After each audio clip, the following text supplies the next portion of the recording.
हे बघा, मासे खाल्ले ना तर दोन खाल्ल्या.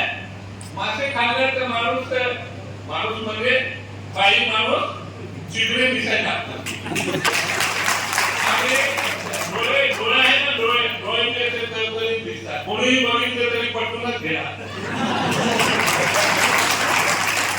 कोणी ऐकायला नाही बघितली ना, नाही तर सांगितलं की नाही ऐकायला नाही.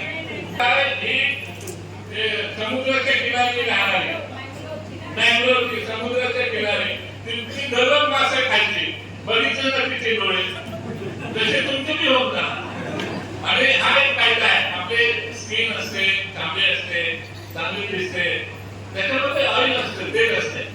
त्या तेलामुळे डोळ्यावर चांगला परिणाम होतो आणि माणसाचं ते तेल, माशाच्या तेलामुळे शरीराची स्किन चांगली दिसते.